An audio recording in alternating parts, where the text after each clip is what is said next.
Nicole, and this is Maggie. We want to start by congratulating you on your iFetch. We know you and your best friend are going to have hours of fun together. But before you get started, we want to go over a few simple tricks to help you get the most out of your iFetch. In this video, we're going to go over teaching an out command and then showing your dog to drop the ball into the iFetch device.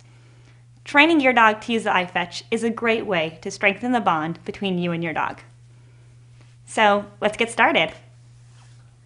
In real life, Maggie does movie and production work, but when not on sets or performing at hospitals, Maggie's favorite thing to do is play fetch, so I already knew iFetch would be perfect. When I train Maggie, I use only positive reinforcement methods. What this means is that all training is a fun and positive rewarding experience, and the iFetch is all about fun. To teach these two behaviors, we'll be using what's called a shaping method with positive reinforcement. Shaping is simply taking small steps to a greater goal. The first behavior we are going to teach is called an out or a drop it command. I'm sure you're all familiar with this. The principle is very simple. When you say out, your pet drops whatever object is in his or her mouth. Out is one of the most useful behaviors for your pet to master. As good as it is for tennis ball tossing, it also comes in handy to be able to tell your dog to drop other items that they may come across and pick up. To begin with, I have Beaker on leash. This makes it easier to bring his attention back to me during the training session, and also to keep him from wandering off. We want the dog to have the ball in his or her mouth, so lightly toss or drop the ball and encourage them to pick it up. Or, for a very ball-motivated dog, just hand them the iFetch ball. Next, present a treat right in front of the dog's mouth, and at the same time, say out. During this step, you should not be chasing the ball. The dog should be bringing the ball to you. That's one advantage of working the dog on leash. The dog should readily drop the ball in exchange for food.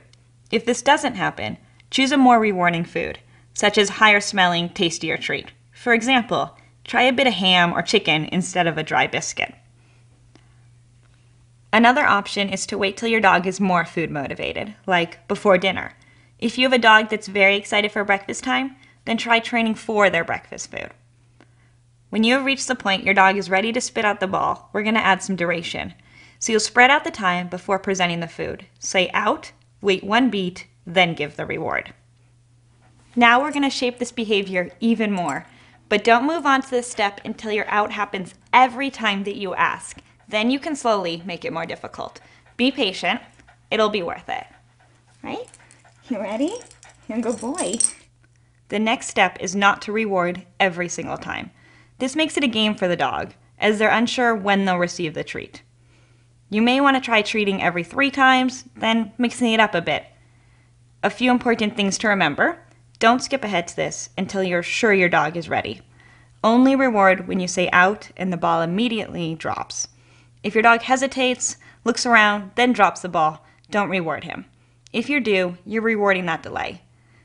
People are always amazed how Maggie does her commands immediately on the first try, and I'm telling you, this is the key. Reward only an immediate response. Remember, if you need to go back a step to saying out and delivering the food immediately, that's more than okay. It's the right way to go. Having a solid foundation is always the best training.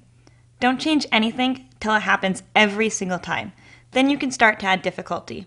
Anytime the dog starts to struggle or not succeed, then take a step back. Initially, the food reward is what's causing the dog to drop the ball, but eventually, the dog will drop the ball just on your verbal cue, no treat necessary. When your dog can drop the ball immediately, every time, only on your out command, it's time to move on to the next step of teaching him to drop it into the iFetch. Some basic dog behavior tips. For the best results, keep your training sessions short. Don't practice more than 3 times a day, and sessions shouldn't last longer than 10 minutes. You don't want your dog to lose interest or eat too many treats. We want to keep our dogs engaged, making it fun and exciting, like playtime rather than school. If you find yourself getting frustrated, remember this is supposed to be fun for you too. So take a break, go for a walk, and go back to it later in the day. We're about to start the training process for the second behavior your pup will need to learn in order to use the iFetch on his or her own. Ready? Begin with your dog close to the iFetch device. Right away, you want to make a habit of pointing to the opening of the iFetch to remind the dog where to drop the ball. As time progresses and your dog readily drops it in, you won't need to point as often or at all. Encourage your dog, with food if necessary, to bring their mouth as close as possible to the iFetch funnel and say out. In the beginning, you should reinforce any effort the dog makes towards dropping it near the iFetch device. Now we're rewarding for dropping near the iFetch and no longer just the action of dropping. After a few trials, start to increase your expectations and only reinforce the dog for dropping it in or very, very close to the iFetch funnel. Since we are still training, immediately reward with a treat if it's done properly. If your dog drops the ball without getting it into the funnel, simply have the dog take the ball again and encourage the dog to get closer to the iFetch before saying out.